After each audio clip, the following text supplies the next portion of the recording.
We weren't born from homes that were entrepreneurial or business minded. Some people saw that in us and gave us the ability to pursue that. And just like anything else, just work hard. Bob and I sat down with Micah and Lauren Woodard, the husband and wife team behind Lavish Scranton and co-owners of the DripBar Scranton. Their story is raw, real, and so inspiring. From navigating their son's childhood cancer diagnosis to taking a leap of faith into business ownership together, then growing a 30-plus person beauty, wellness, and housewares brand rooted in community, heart, and grit.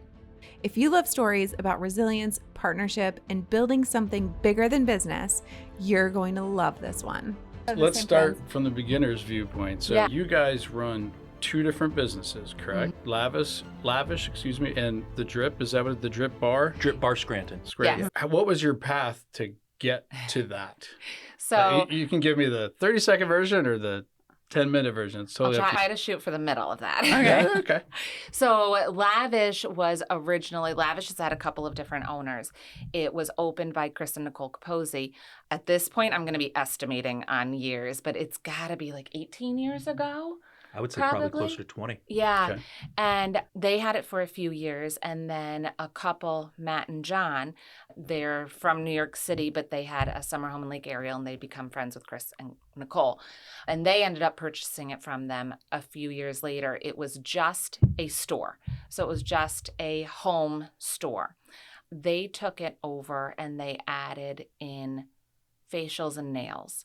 I had actually just gotten my esthetician's license and started doing facials after our son's a cancer survivor, and he had come off of treatment, and I needed like a part-time job that would be flexible. So I went to school and got my esthetician license and started working at Lavish. And I was there for probably 4 years and had segued into, they had added in salon, they'd added in hair, and I would be an esthetician, but then I would also run and manage the store. And then they started going away, like they went away to Charleston for a month. And then 6 months later, they went to Florida for 3 months. And then they went to Florida for 6 months. Yeah. And they had trained me in the purchasing of this for the store. And so I was pretty much running the business. Yep. And then they decided that they wanted to semi-retire. And they approached Micah and I about purchasing it. And I said no. And Micah said yes. Nice. So we've had it since 2014. Okay. And we moved locations. We, I guess, probably tripled the size Yeah. about Yeah. 4 years ago. Yeah. Yeah, 21. Yeah, 4 years ago. 2021. Yeah, you just moved down the block, but Yeah, one block. cool. Such Yeah. a cool Can I space. pause and go back to that last Yeah. funny statement? So what made you say yes? And what made you say no? You go first. Honestly, I said no out of fear. Like, it's one thing to have the responsibility to run something. It's another thing to have ownership of it. It's just, it next levels that responsibility. And it wasn't a simple business. Like, it is hybrid. So you're immediately becoming owner and responsible for a number of employees. We probably had 7 to 9 employees that were just now we are responsible for. Yeah. So it wasn't a simple decision to take on that level of weight. Always before, if something goes wrong or if something changes, it's still their business. So as simple as it sounds to just make the decision, oh, you're doing it all anyway, why not be the owners? It's still just another level. Yeah. So for me, it's also just my nature. Like, I'm a yes man. Much so. I've seen the movie. Problematically. So it's, we had this great idea. I'm in. I don't even know what it is. I'm in. For me, my background, I was in a lot of different roles, but I had worked for Time Shamrock for years. Probably the best way to say it is project management and sales. Okay. So I had helped them create a business within the business and learned business from a couple of really influential people in my life, Hal Marion being one of them. I got to work directly with him for about 2 years, and just conversations with him and learning from him about how to operate and run a business, whether it be large or small, was inspiring to me. And then I made a transition in my career to another company. And to be completely honest, I think I was just ready for the leap. I was tired of making money and just having it go to another company. If I'm going to work this hard, I want to work this hard for something that we own. Yeah, when they took us to dinner, and I remember Matt sitting down at the table and saying, by the end of this dinner, Micah, with your marketing background and your sales background, and Lauren, you having run the business, we want to convince you guys to buy Lavish. And I see her just melt down. And I just go, what's the number? And he goes, no, let me finish my speech before you say no. And I'm like, no, what's the number? And he goes, no, I worked really hard on this. I'm like, Matt, just tell me the number. And he told me, and I kind of looked at her and I said, yeah, that sounds about right. So what are you guys ordering? It's like that. For me, it was that simple. It was, I had seen the business. I knew the people that were there. I knew that what abilities she had and what I had and what we brought to the table. And if the number was right, it was a good investment. And Lauren's like eating, like with her fork shaking. Literally. I'm like, why does he say yes to everything? Wait, I want to back way up. So this is making me think about your childhoods. So how did you grow up and how did you grow up? And how did that influence your decision in that moment? Honestly, I never thought about it until now, but I did not grow up with any kind of entrepreneurship Me either. example or anything like that. My parents always just worked for companies. My dad was in computers and banking, and my mom had done various things. So, like, for me, the idea of business ownership was foreign. We didn't even really have any, like, of their friends that were business owners. Like, I can think of one person that had their own business off of the top of my head, but it wasn't something that fell into the scope of a normal career path. So yeah, I think that probably did influence my decision in saying no. Yeah. Because or initially thinking no. Yeah. Because I didn't have like that example historically or anything like that. Yeah. Makes sense. How about you, Micah? I don't really think that my childhood influenced that decision. Maybe. I moved around a lot. Mm-hmm. So I was very good at getting to know new people. I was very good at having to become flexible with how I was in schools or new neighborhoods or new homes. So maybe that influenced it a little bit. But for me, it really was as an adult. It really was working at Time Shamrock with Hal and being around business at that level that helped me realize I could do it. And as far as looking at career trajectories, there's only so far up the ladder you can go. There's only so far you can go in certain roles. I knew if I was going to get to that level, I think we were going to have to do it ourselves. So I love that. Yeah. How long did it take you to get Lauren to that same level of confidence? It didn't take long to 7 years. It didn't take long for me to change that initial reaction, because as much as my initial reaction was a reaction of fear, I'm a very practical person. And when I looked at it practically, it was a smart and good decision to make. It all made sense. It wasn't just this random business. Like, I loved Lavish, even though it wasn't ours yet. I loved what it was. I loved the store. I love home design.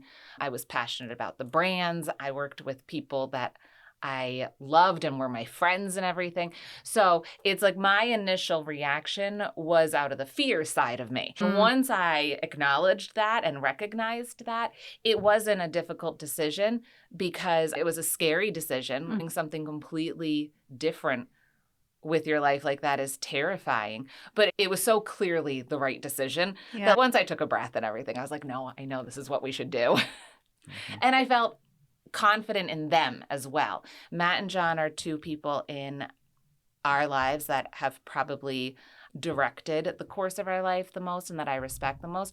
And looking at them, for them to say, we think you guys can do this, it was almost like, if they're telling us we can do this, then I almost feel like we have to. If they believe in us, then we should probably do this. Wow. And it sounds, I'm assuming, genuine, because you, not only did they want to convince you to do it, but it came in at a price where you thought it would probably fall anyway. So it wasn't like they convinced you to give them a nice premium and they're out something else. Yeah, that's nice. So prior to this, you hadn't worked together. And now here you go, buying a business together. Yeah. What's that like? Rocky. Yeah. Like, honestly, ladies and gentlemen, this is the honesty show. Yeah, but it it's is. rough. It just is, yeah. We walked into it With her background and what she'd done with the business and my background, what I had done, we walked into it thinking like, she's going to handle these roles and responsibilities. I'm going to handle these roles and responsibilities, and it's going to be great. And come to find out, she's really gifted in some of the things that I thought that I was better at, and vice versa. I was somebody who was in marketing and sales, very public persona. It's all personality based. I love numbers. Like, I just love data and numbers. Yeah. And I didn't know that about myself because I just never done it. So once I got into it, I found like I absolutely love it. And so, Rocky, yeah, it's tough. It's just interesting because you've been with someone personally for such a long time, and you know how you interact personally, but you don't know how you interact professionally until you're with that person. And professional Lauren is different than personal Lauren. So even there were times where we'd be interacting with each other and I'm like, why is he like being weird like that or anything? And he's, no, I'm like focused and I'm doing this. And it's like how you have to completely learn how to shift those interactions. And like he said, it was also just different how we handled things personally. Like at home is I did most of our home bookkeeping and budgets and stuff like that. And he was in marketing professionally. So we thought he is going to handle all of this social media, all of this marketing. I'm going to handle all the numbers because I was always really good at them. And then on a business level, when I started doing it, I was like, I don't want to have anything to do with that side of it. So it's like you have this idea because of how you are in your personal life, that that's how you're going to be professionally, and it doesn't always translate the same way. Wow. And like for me, we had never worked together. I only knew her as one person, one thing. So she's the owner of this wonderful business, and it's new, and we're in the first couple of months, and she's trying to make that very difficult transition from peer to boss. I didn't have that. So I just came in fresh. So that was a difficult transition for her. So that personal to professional. I come into work and she is boss. Hello. And it's like we had to figure all those things out. Like I just see Lauren, my wife. She's always been that at work and at home. And so for me to give a little grace to allow her to make that transition, and she gave me a lot more grace to finally learn how to be professional at work in that environment, which I had to learn as well. I came from the corporate world. The salon world, the spa world is very different. Sure. Very different. So for better or worse. It was quite the transition. Yeah. Have you found the groove now? Or are you still, like when you think, is it like kids? When you think you just got in a groove, they just change it on you? Oh, definitely. Because business is always changing. Like your situation is always changing. Everybody went through it, like even over COVID, everything had to change. So I think as the business has grown and there's been changes to it and everything, we've had to adapt and change. I think that, yeah, it's just kids. Like you think you get in the groove and then things do change up on you. But I think that we've gotten a lot better.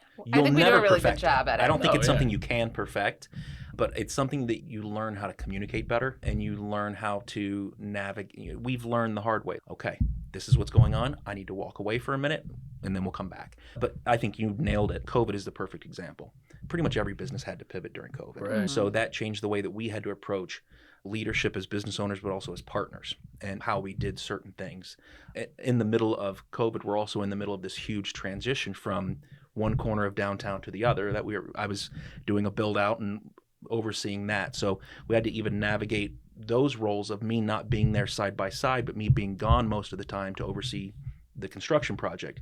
So it was just a lot of change, but you just have to navigate it. And we've grown in size significantly, and that has even altered because like when we were a smaller size, it was us handling most tasks, like everything, whether it was cleaning the baseboards to doing the bookkeeping. And as we've grown in size, to have to navigate handing responsibilities off. And we have a phenomenal staff. So it's like we have people that we can easily and comfortably hand responsibilities over to. But it's like recognizing when you've gotten to that point and saying, oh, okay, why aren't we handing something over to somebody who's completely capable? And so then that changes our dynamic because, okay, that's been taken off our plate, but that's because we're putting this on. So it's just like any industry. It's like you're always figuring it out and navigating it. Yeah. Is it fun for you? Yes. Oh, yeah. Yes. You could tell. Yeah. So no regrets No. from that dinner you had? Oh my No. God. Oh, no. Oh None my at all. God, no. Yeah, It's no. been the best thing, like outside of our children. It's been like the best thing in One our of life. our children. They're both great children. No names. No, it genuinely, the people that have come along, like Matt and John, and for me, Hal, and just different people at times, they have changed the course and direction of our lives by believing us, pouring into us, and empowering us to go do these things. We weren't born from homes that were entrepreneurial or business minded.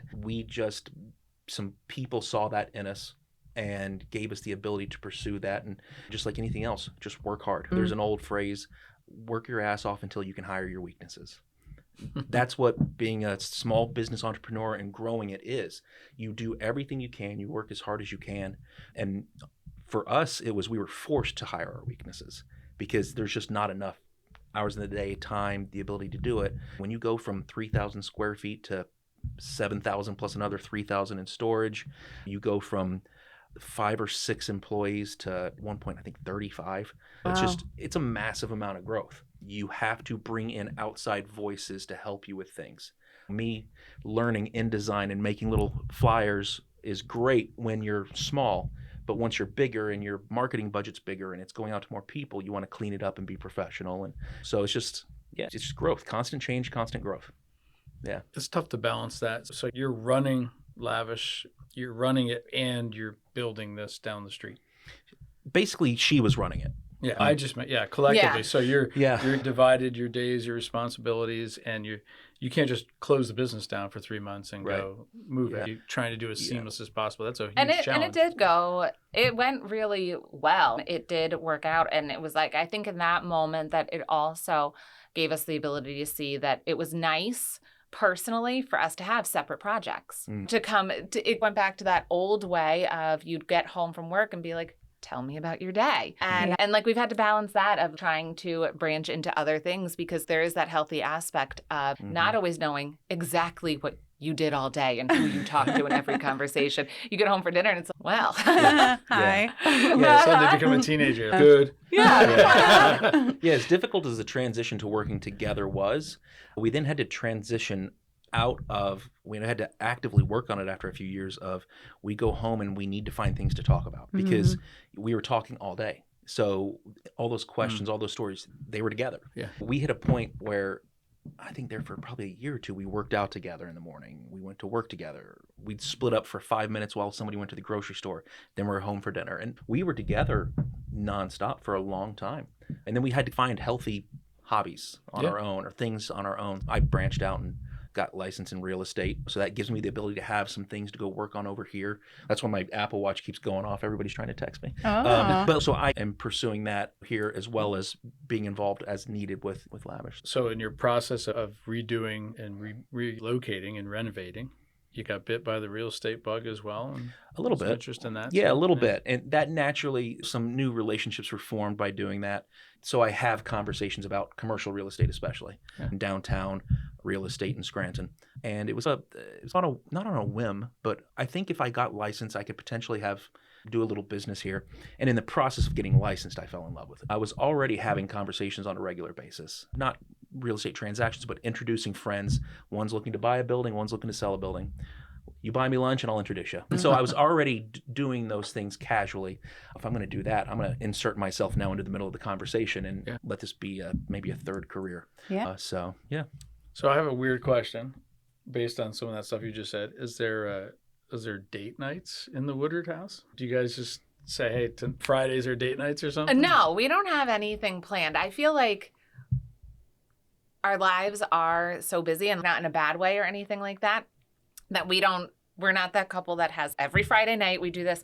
But I think that being a small business owner, there is a certain aspect that is social. I feel like we are always getting out and like by default having like naturally occurring date nights. I was going to say, I see you at a lot of community events and you're always supporting other businesses and nonprofits. I know you really are active in Marley's mission. What else do you love to get involved in? Up until COVID, we were very involved with Coaches versus Cancer. That was one of our charities that we were really passionate about. We were co-chairs for the gala for a couple of years. Like I said, our son is a cancer survivor. They honored him the 1 year because it's basketball themed and he was a basketball player. And that's how we were introduced to it. And it was such an incredible organization. And that's also how we got involved with Marley's mission is a lot of the people who are on the board of Marley's mission supported Coaches versus Cancer. So then it was like a vice versa. We learned about Marley's mission and what they were doing, and then we got involved there. And I think it's honestly like even with the small businesses and the charitable things, like you want to be involved because people support you. So it's like we want to support as many of the other businesses and the business organizations that we possibly can. Because like I see people walk through our door and we're grateful. Yeah. There is no reason anyone has to walk into our door any day. And when they make that decision to come in and support us, like we obviously want to do everything that we can to support other people too. That's a great perspective. It is. Well, it's humble. There is something humbling when somebody comes in and they choose to purchase something from us, whether it's a service or whether it's an item. There's that aspect that's really exciting and it makes you happy when I'm like, oh, people did like that that we brought into the store. Yeah. Or they love the services that they're getting. But it's also like really humbling. It's like, thank you. Thank you for coming in and doing that. Yeah, that somebody walked through the doors of one of our businesses and spent their hard-earned money. You know, they're supporting not just us, but everybody that works there and their families. And the way that we look at business involvement in the community, all of it holistically, is we are all in one big ecosystem. And we all have to have each other's backs. Supporting an organization like Marley's Mission, that organization goes to help the most vulnerable. And so whatever we can do to help them, we're going to do it. Whatever we can do to help people that are going through some of the most horrific things with cancer, and being so personal to us, we're going to do it. And we have the ability to do that because people have supported us so much. And I think so many people miss that. For us as business owners, probably my favorite part of being a business owner is being able to give back to the community, whether it be nonprofits or other businesses. I love helping and supporting other businesses, even ones that are similar to ours. That for me is the big why. You're going to get some mailers now. Oh, yeah. Big changes shake things up, for worse, but sometimes, I dare say, for the better. A major life or business transition is the perfect time to uncover and rewire old thought patterns and help you get to your next level of success. As a success coach, I like to take my clients beyond the bottom line and help them turn uncertainty into possibility and forward momentum. If you're ready to take this time of transition and turn it into possibility, clarity, and purpose, book a call on my website at mariaconaglero.com. I don't know the details of your son's cancer battle, but you've mentioned a couple of times. The first thing that pops in my head when you say that is, oh man, I can't imagine going through that as a parent. Yeah. Right? My kids are 21 and 22 now. I'm assuming that has to be dwarf whatever challenges you've had on your business. That has to dwarf those challenges. That has to be an amazing thing that you guys have gone through and pushed through. And I just wondered if you'd be willing to share a little bit on. Absolutely. The difference in like when you have difficult things that are happening in a business and difficult things that are happening like our son's cancer is we weren't responsible for fixing that situation. We were immediately put into the hands of some of the best doctors in the country. And while the outcome was more concerning and overwhelming and emotionally taxing, we didn't have the responsibility of fixing that situation. We had the doctors. And he was actually treated, his cancer is an extremely rare cancer. He was 3.5 when he was diagnosed. He's 21 now. Wow. He's fine. Nice. But his cancer was extremely rare. It accounts for 0.002% of childhood cancer. Wow. And it was typically a fatal cancer. So his treatment was actually through St. Jude's and facilitated by the doctors at CHOP. So he was in treatment for about a year and a half. But his situation, it was one of those situations where as he was getting diagnosed, everything that could be the worst was. And then as he went into surgery and treatment, everything that could go the best that it could did. So it's like you got all the worst news and the worst versions.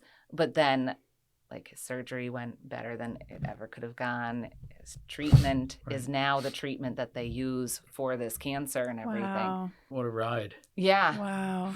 Yeah. You're not alone when you're going through something like that. Like for us as business owners, when something goes horribly wrong, we've gotten a lot better at it lately. For the two of us to sit at home at night and be like, what do we do? What do we do because of X that just happened? We've gotten a lot better at offloading some responsibility, bringing other voices in, using other professional services to help us navigate things. But you go back to when our son was diagnosed, it was like, okay, you're going to talk to this person. This is the doctor. They're going to schedule surgery. This is your point person. This is how you get into Ronald McDonald House. And there was just a plan, and all we had to do was execute. And all we had to do was be there for each other, be there for our kids, because somebody else was taking care of it. And not that it wasn't the most stressful thing that we've ever gone through in our life, because we would spend 16 days out of every month down at CHOP in Philly. And Micah still had to work. Like we still needed an income. So he was navigating, like trying to work X amount of days and then still get down so that he wasn't missing treatment. And our daughter was only one at the time, younger. She learned she was crawling in the hospital, and then she was walking in the hospital, and then she was wandering into other people's rooms in the hospital. So it was like definitely the most overwhelming experience that we've ever gone through. But when you compare them, we had the responsibility of his home care and everything, but we didn't have that responsibility of curing the situation. That was their responsibility. And they did it well. Yeah, they sure did. When it comes to situations as a business owner, like Micah said, we sit at home and we're like, everybody's depending on us to figure it out. And we're like, okay, we might not know how to figure that one out. And it is that daunting. And that's why, like Micah said, like we've built a team of people that we can go to. And even within our staff, like our staff is made up of some of the not just most talented people, but the most, I can't think of the word that was just in my head. Accountable? Like they have such a range of skill sets. Yeah. Like they're talented in their field, but they like just the education that they have, the resources that they bring to us outside of just their like service. We have stylists that are phenomenal at hair, but they're also like the most organized business people and can take over handling like the back end color orders and everything like that. We have people who work the front desk who have a background and now run our social media for us. So we have a lot of really talented people with a range of talents. We've been very fortunate with our staff. Yeah, I had a conversation with a buddy of mine. He's also in business, and it sent my mind down a weird trail of you have a mom and pop, and we are a true mom and pop. And it's so hard because you have to be so many things. And he and I were talking about traditional C-suite setups for corporations. And I started to think of it in that way. And we had this conversation with our friend on who's the person that fills this role? Who's the CFO? So who's the person within the organization that fulfills this role? Great. Who's the COO, CMO? So who fills each of those roles? And I think we almost accidentally over the past year or two have been doing that without realizing it, of finding people that your job is to work the front desk, but you're really skilled at marketing. Okay, so how do we find a way to make that part of your job description? You're really good at hair, but like Lauren said, you're really good at business. So how do we find a way to meld that into a unique position for you?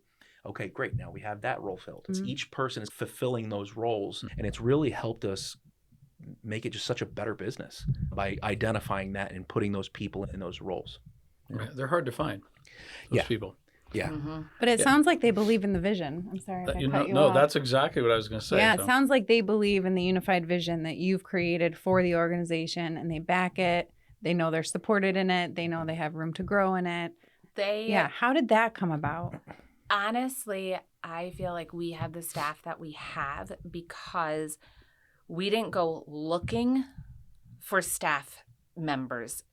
People that worked with us brought people to us. And that's how it happened over time, of people who loved working at Lavish said, who I would love to have working here with me is this person.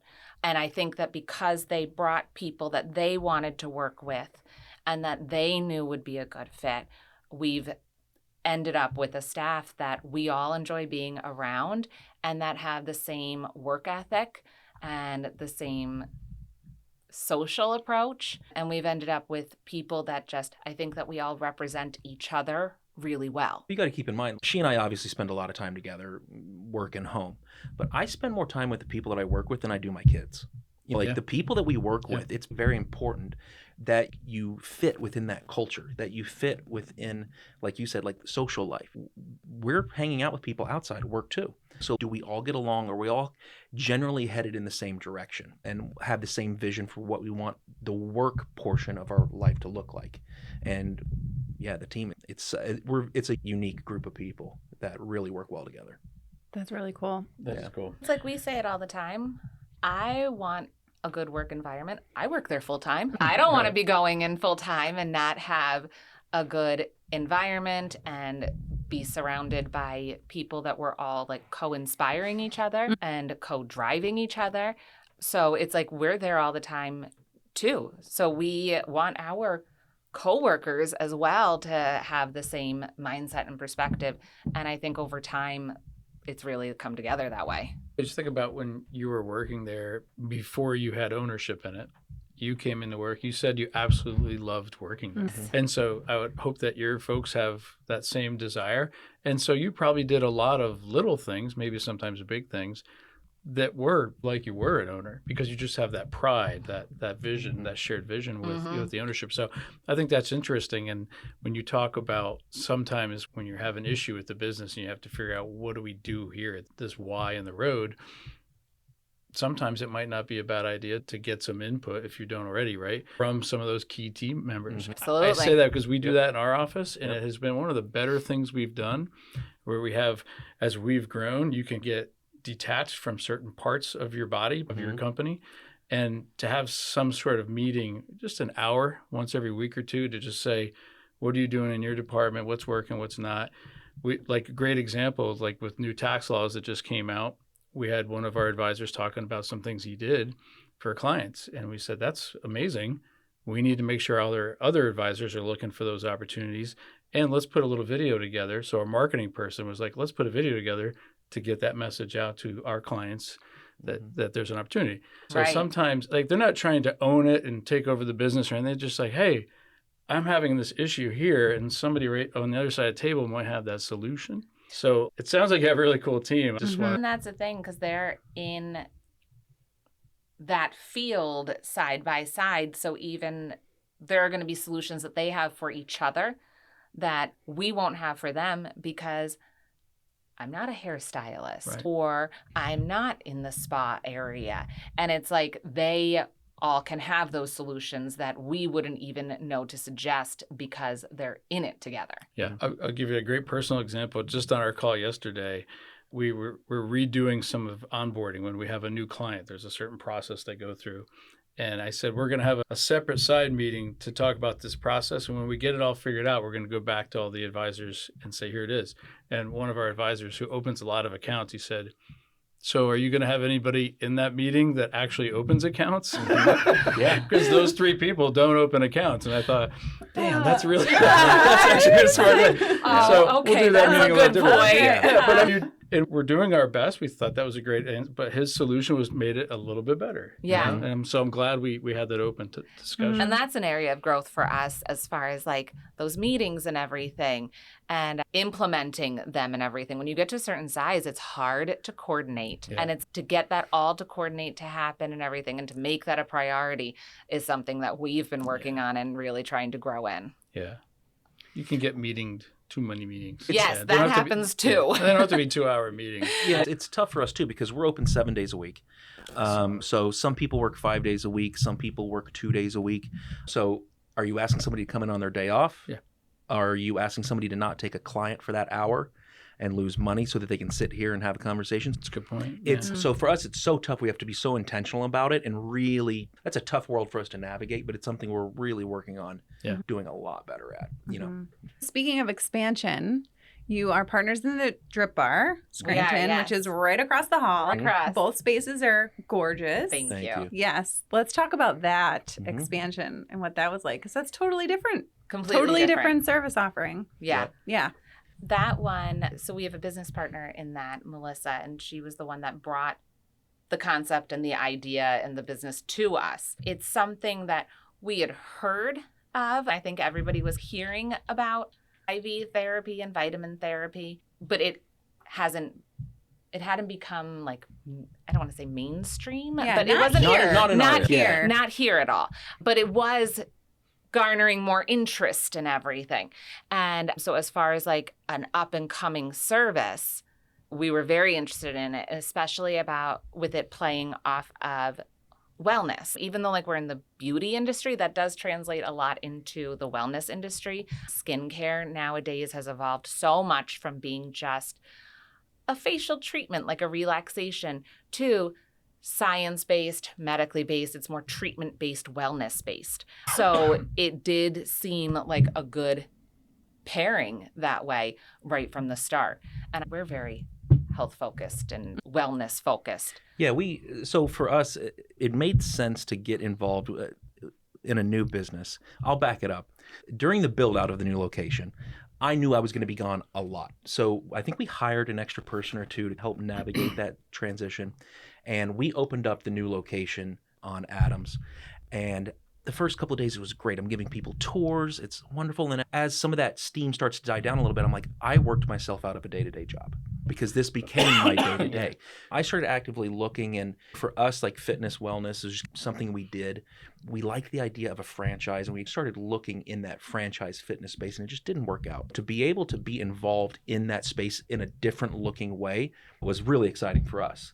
And the fact that it is right there, Yeah. it's great. That's awesome. Do you see a lot of crossover between businesses? Absolutely. Oh, yeah. Absolutely. A lot, I mean, a good percentage of people that have been members at the Drip Bar, and I guess not just members, but customers and everything, were clients from Lavish. They already have that mindset and even some familiarity. So getting people to transition across the hall for these services, obviously they saw it getting built, so there was excitement about it. And to be able to cross promote and everything has been really good. But yeah, I would say a good percentage are original Lavish clients, and now they're DripBar clients. Yeah. But yeah.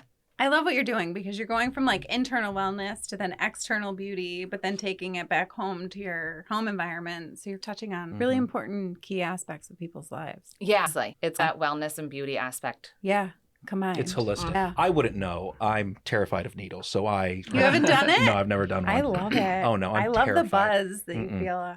No. I love it. I I've can done do a it. shot. I've done But it. no. Like a shot. Yeah, he's. Oh, yeah. No. He'd rather do a shot. It's like most of the shots that they'll go in the glute. I'm like, listen, I can turn around and pretend like nothing's happening for 5 seconds. But if I have to put up my arm and see you come at me with the needle, I will probably And then hit you. sit there for I'll- 20 I'm minutes. probably the same way. Yeah. No, I love it. I can't do it. I love it too. I've done it a bunch of times. I was honestly on my way down here and I was like, I haven't been drinking water at all. And I was like, I should probably go and get a drip. Yeah, I know. Same. I don't drink enough water, but it's a great hydrator. I go on Mhm. kicks. I pretend I'm a camel, that all Yeah. I need to do is drink a bunch of water one day and then Yeah. I'm good for a couple of days. Yeah. That's not how it works. Fill up on coffee. Yeah. Uh-huh. Uh-huh. Yeah. Well, so the quality of your space, it's to set the tone for all the wellness. If it was just a crappy environment, it wouldn't really get done as well. Yeah. And just like you go in, you feel better. It makes you want to. We love our space. We really It's gorgeous. I said to my wife today, I think I'm interviewing the folks that own Lavish.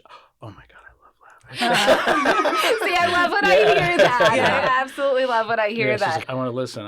Oh, So, yeah. Yeah, we We had a when lot we of were- fun building it out. When Yeah. we were looking for a new space, we had outgrown the space that we were in, and we were looking for a new space. But we honestly felt like we had unrealistic expectations because We did. I mean, we did. We wanted to stay in a corner. We wanted a lot of windows. We wanted to remain on Courthouse Square, but we needed something at least double the size. And Charlie Jefferson, who is our landlord, it was purchasing the building that we're currently in. And Micah approached him and was like, do you have anybody for the downstairs? Because it was corner, bigger, was going to have all the big windows, and it was on Courthouse Square. And then it just worked out. That was how we met Charlie.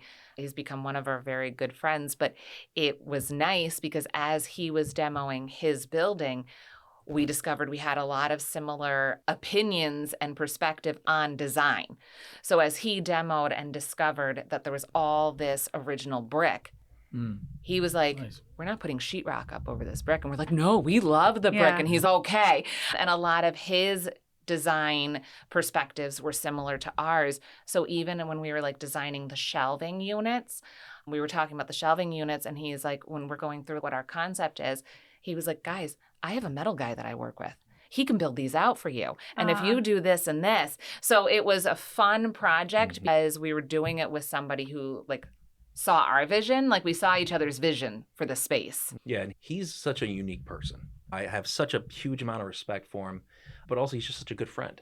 And to get to know him in that way doing that project, he's such a unique person as a landlord too. I've never seen somebody who cares so much about his clients, his tenants. He supports us. He actively supports us. He's so picky about what goes in his buildings because he cares about the building.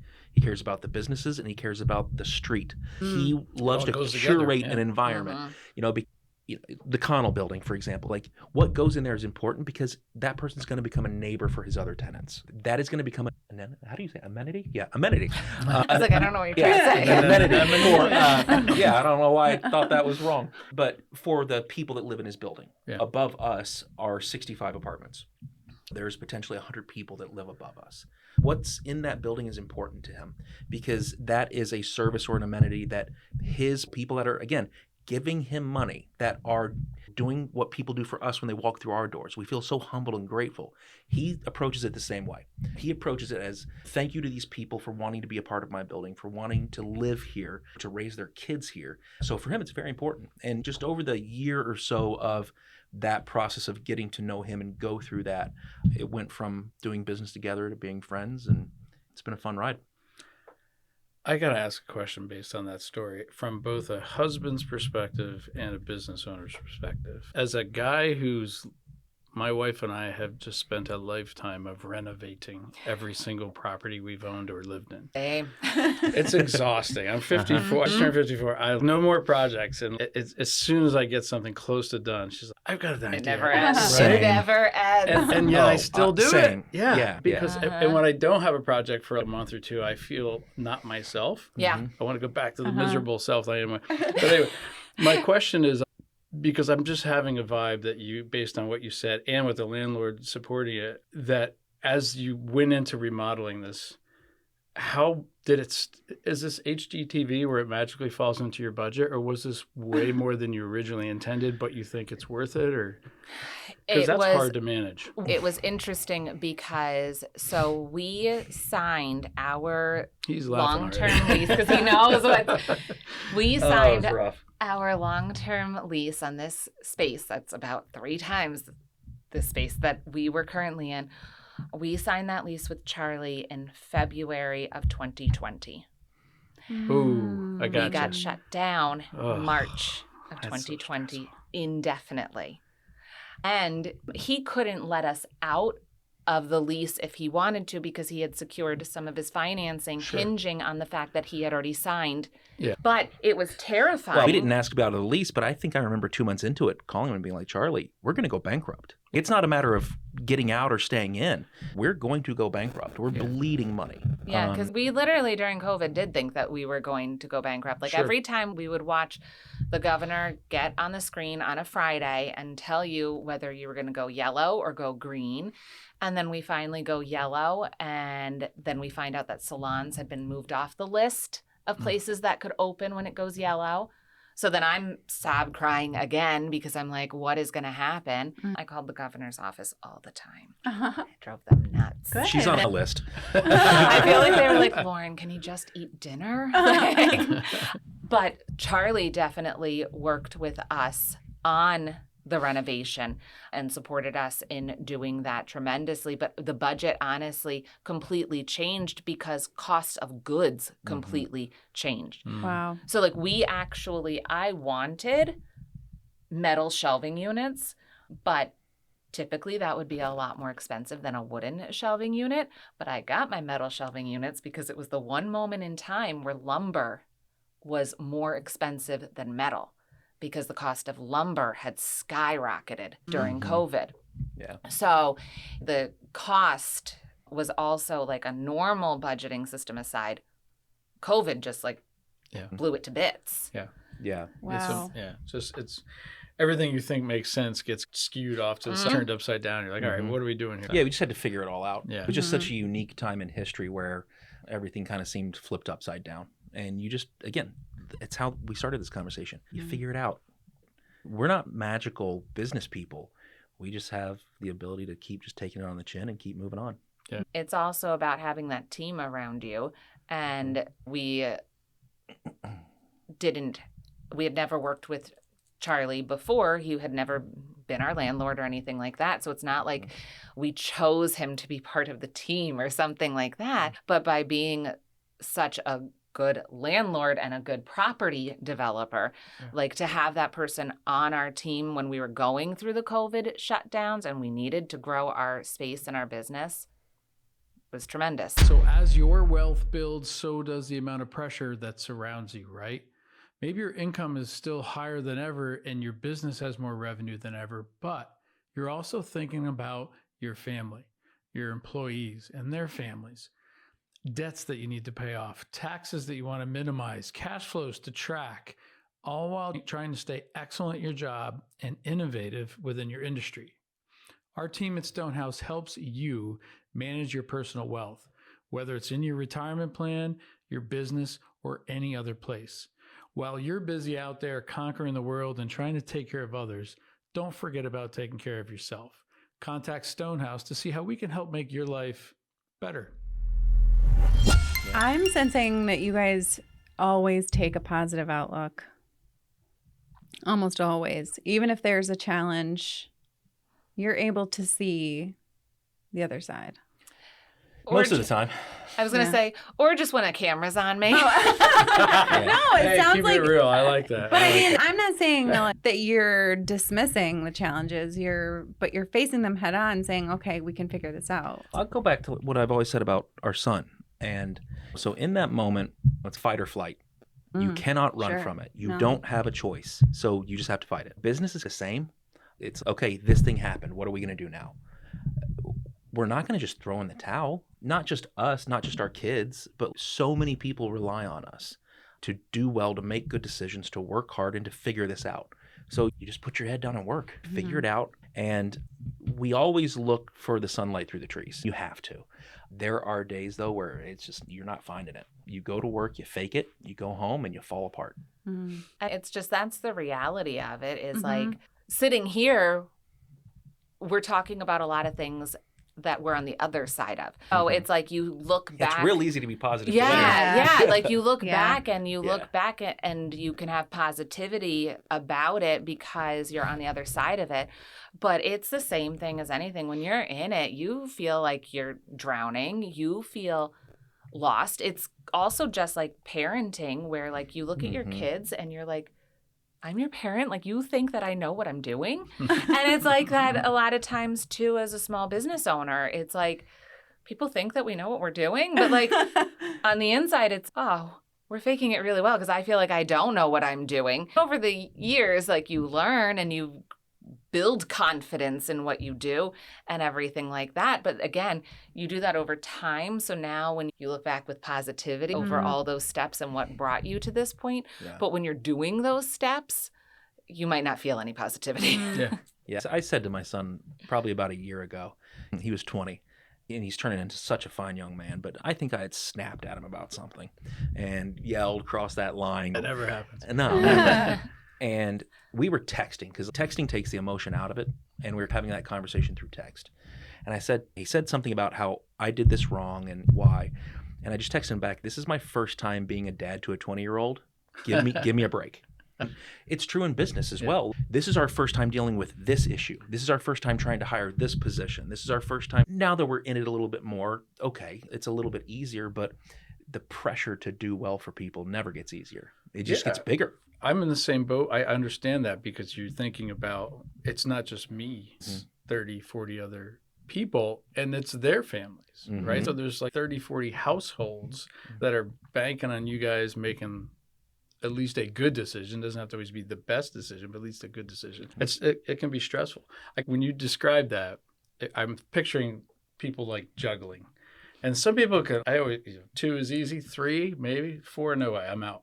But some people can juggle 5, 6 things at a time. Absolutely. I mean, literally on stage, in a business, or in the personal life. And multitasking is a serious talent, and I think you need to have that.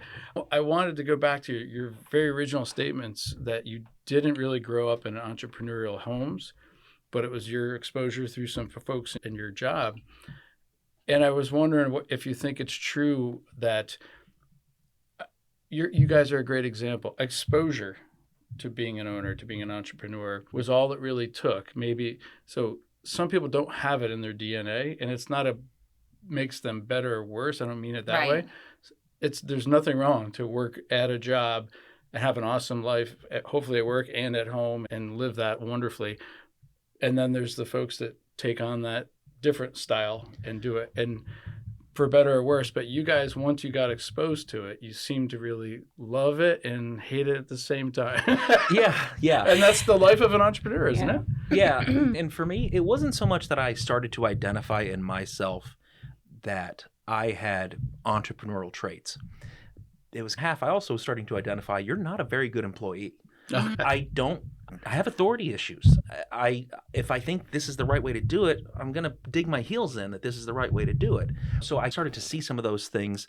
But at the same time, too, the writing on the wall from Matt and John, the longer they stayed away each year when they went away, the more that I saw her develop in the role of running that store. I was like, we could do this. Yeah. And I'd hit that point of, I gung-ho all the way. I knew she was nervous. And the day after we bought it, I was like, what did we do? Now we have to figure this out. No turning back. Yeah, it's like, we got to figure this out now. And then you're a year into it and you're like, oh my gosh, this is hard. Yeah. It's a hard thing to do. It's a hard thing to grow a business. It's a hard thing to grow people. Because at the end of the day, I don't care if you are in wealth management. I don't care if you're in a salon. I don't care if you're a doctor. We're all in the people business. Right. And that's tough. It is. It's really tough.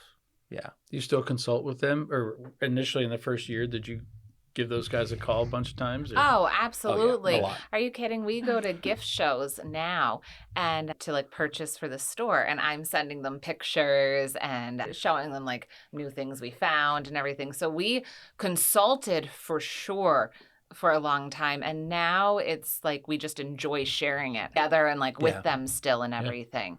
They're probably so happy to see you enjoying it, loving it, and thriving in it. It's been fun for us too, as like people in the store, like employees that we have, they have that eye and that passion and everything. And so it's like now we're going to the gift show with them and they're purchasing for the store because they love it too. We left to come here and I logged into one of our home wholesalers, and Cece is currently like looking through and putting together like a cart for us to go over and everything like that, because like she has a phenomenal eye and she knows what our customers are looking for. So it's like cool for us to see that happen too, just the same way that we did. Like I learned from them, because it is different. Like when you're buying for a store, is I always just thought, oh, if I like this, I buy this. And it's no, you have to buy for your demographic and for the home style of your area. And it might not be something that I like would fit in my home, but I know, oh, there's a market for this. So it's more of a science than it is like, you have to be passionate about it too, but it's that science behind it and knowing like who your market is and everything. Wow. Yeah, there's things that we've brought in, especially lately, and because we dabble a little bit in like women's clothing. Now, I don't know women's fashion at all. You and I would be completely useless doing that. So there'll be something that comes in and I'm like, what in the world did they buy? This is crazy. And it's sold out in 2 days. Yeah. So it's like you're buying for the customer. And that's a unique skill set of not just buying things you like, but buying for other people. It's so fun. The whole team has nailed it. Yeah, absolutely nailed it. And going to New York and spending way too much money is fun. Yeah. Has anything flopped that you thought wouldn't? Oh, yeah. Yeah. The amount of times that I've brought something in that I'm like, oh, this is going to fly off the shelves. This is so amazing. And it sits and I'm like, why is this not flying? Like, you never completely figure it out. That has to be fun, though. Not like when part it's of the not challenge. flying. Yeah. Not when it's not flying. It depends on how much you spent to bring it in. Yeah, That's if the it's a key. small Yeah. item, then it's high. I guess this was a swing and a miss. If it's Yeah. a big item, you're like, oh, man, okay. Yep. Yeah. But then there's stuff that we bring in that we're like, it's cute. It'll sell. Flies off the shelves. Yeah, and then I'm you like, just really? can't get enough of it. Yeah. There's a certain level that there's no predicting. Yeah. Yeah. That's the part that has to be fun. Or no? Yeah. Yeah, 'Cause honestly. you just like want to keep getting it. It's like a game. Like a dopamine hit. Yeah. Yeah. The whole process of it's fun because who doesn't love to go do a little shopping, buy yourself Yeah. a treat? So we go to New York or Vegas and we buy, and then we go home, and then a couple months later we get a gift in the mail and we get to open it and then we get to sell it to our friends. You know, it's like, and they get money and then Yeah. you start the process over again. Yeah. It is fun. Yeah. Like the whole thing is fun. Honestly, I've never met a glass that I don't love. I love glassware, Uh-huh. all different kinds of glassware. I can't personally own all the glassware that I love. That would be ridiculous. So instead, we bring it into the store and we sell it. So it's so much fun. And like I said, the people that we work with every day, like all the girls in the salon and spa, like they're our friends too. And like the social aspect of it is phenomenal.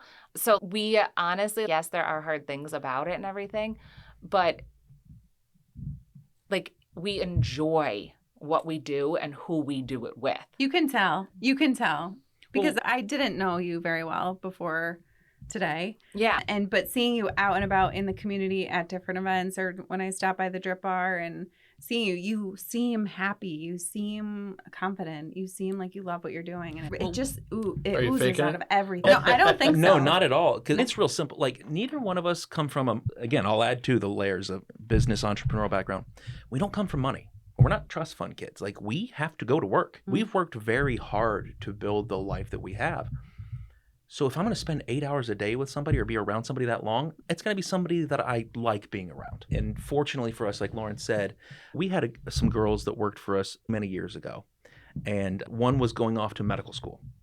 And we said, you have to replace yourself. So she replaced herself with her little sister, who went off to law school. We're like, why do you guys keep leaving us for these bum careers and don't stay at Lavish?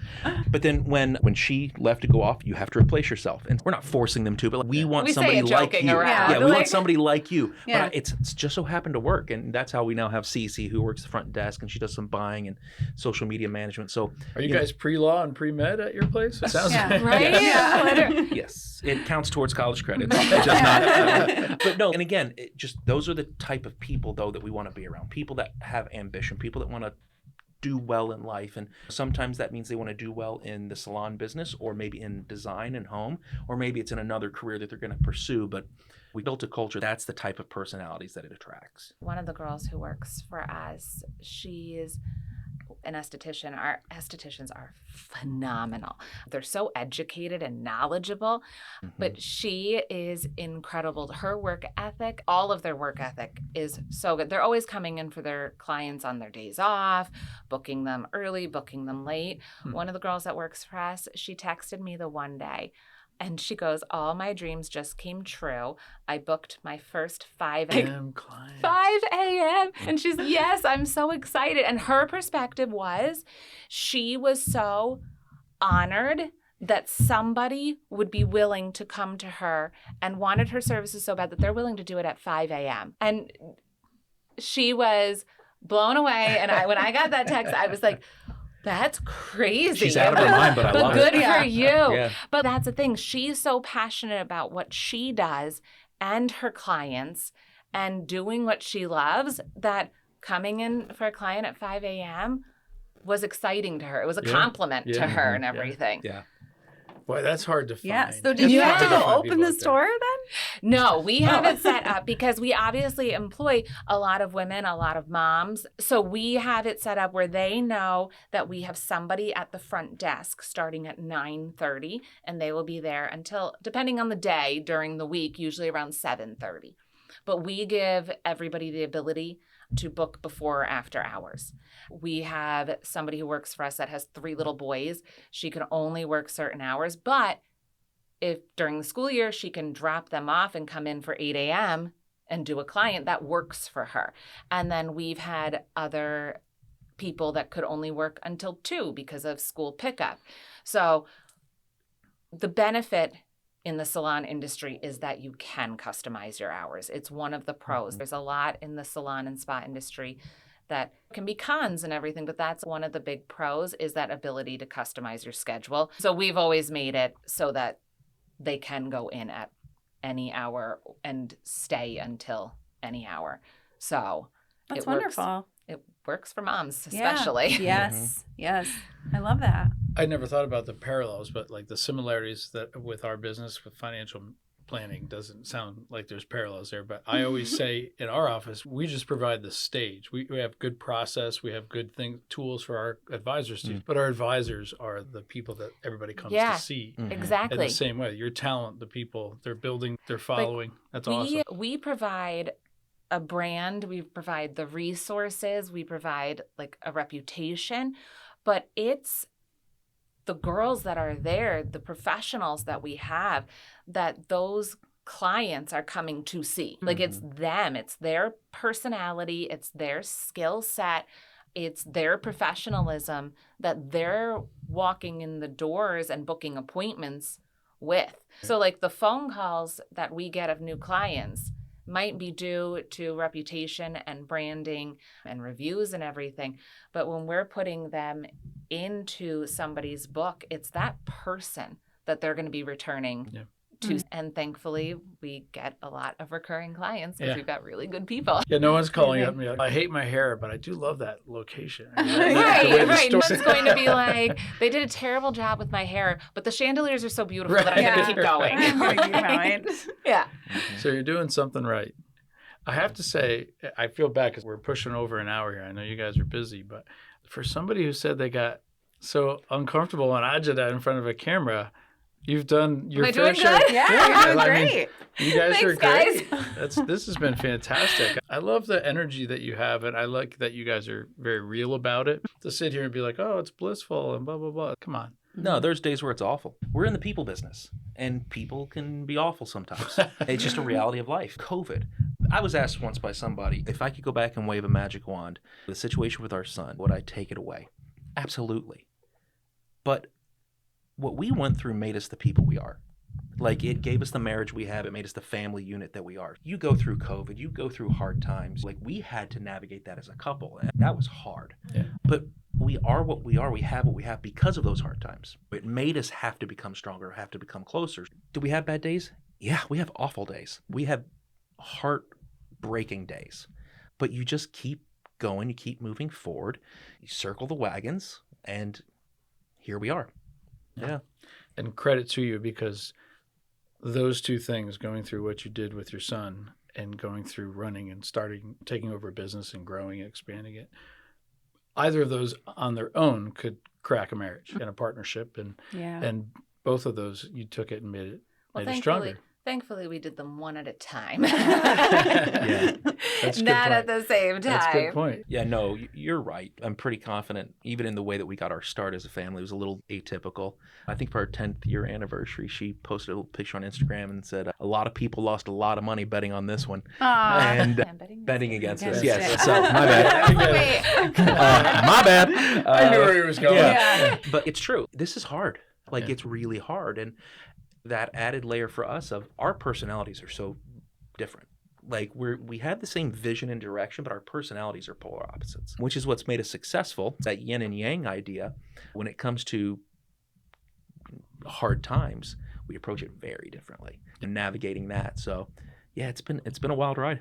22 years in August. Did I do the math right? Yeah. It's fun that you've learned each other, right? And I shouldn't share this. My wife will kill me, but Go for it. the first 6 months we lived together was by far the hardest, and it's been great ever since. Yeah. Yeah. But like, from my perspective, I would get yelled at for leaving my razor on the sink or something. We have a double vanity. And I'd look over and there'd be like a million cosmetic things. And I'm like, how is that? Because you left your razor on her sink. But when I was in my 20s, that's not how the mind worked. Right. But Right. we learned each other and all that stuff. So you guys learned each other, how to work with everybody around you. And I love that I think this is my favorite part of it, that along the way, every year, whether you realized it or not, you picked your head up every once in a while and you listened and you watched of others that like, and then you got the courage to go, I can do that. A lot of people don't get that last step and go, I can do that. They think, wow, that person's something I can't be.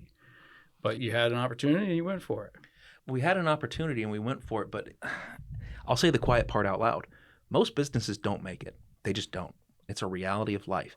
And I don't know if for some people there's just a foolish part of them that thinks I'll be one of the ones to succeed. Sure. I don't know. That's why people bet at the casino. Oh, this one's for me. Yeah, everybody's just so hopeful, and I don't know why we succeeded versus everybody else. I think it's because we worked hard, we surrounded ourselves with the best people we could hire, and we just did our best. Yeah. We all do it as very much a team effort in our location. Us being so hybrid, it has to operate as a team. We're not just one business. It's almost like 3 businesses in one. Mm-hmm. So with being hybrid like that, it has to operate as a full team operation. And then honestly, the business community that we is phenomenal. The support that all the different business owners give each other. The fact that you can call them and be like, I saw that you're doing this. What would your advice be on this? We do have a really good business community. And I think everybody tries to support each other. And honestly, even as more places open up, it's good for everybody too. Mm-hmm. As the downtown Scranton area is growing, it is going to be better for all the businesses, because if Lavish operates as a single destination, the idea of people coming to us, it's like, oh, I'm going to have to go downtown. I don't live in Scranton. Do I really want to go down just because I need to get these couple of things at Lavish? They will. But if they're like, oh, I can go to Lavish, but then I can pop over to Over the Moon. I need to bring my tailoring to Allah. I need to do this. And there's these 5 things I can accomplish. And then I wanted to try that new restaurant. It operates smoother. It brings people, it gives them more of a reason to come downtown. So as new stores and new restaurants have been opening up, just more, it's great. More life. Yeah, it's great for all the businesses.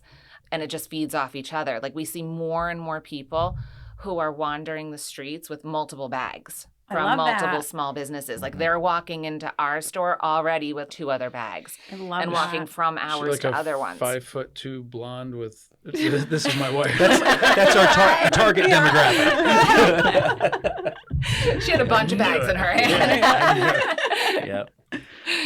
Anyway, speaking of other small businesses, I brought you guys a treat if I can. What? So Central Park Flowers is on the way here from us, and is it number 27 Cafe? I I always mess up the number. These are for you guys. These are the best cookies I've ever had in my life. Yeah. Are they the ones that they sent Yep. us? Yep. He So when you walked in lost with his these, I thought it was your mind lunch. over No. these cookies. I really thought No, it I was just your brought you a lunch, little too. present. These are the Whoa. greatest cookies I've ever had in my life. You guys can have them, take them upstairs, split them up, do whatever you want with They them. look amazing. I Yeah. love chocolate So you chip. get Can't one. go wrong. They sent us some, and he and my brother were eating them. I didn't even get I don't really eat cookies. I love cookies. I And love they cookies. both, they were both Yeah. like, Yeah. these are the best cookies I've ever had in my They're entire life. mind-boggling. Yeah. I feel like you think Probably. about these cookies because every once in a while he brings it up randomly. He'll be like, "Oh, I don't know, those I've never heard cookies." anyone say a cookie is I mind-boggling. Don't really care. I don't really care about Really dessert. loves them. Like I'm not really a dessert person. I'll eat it, but I'm not, listen, I've got to work out to try.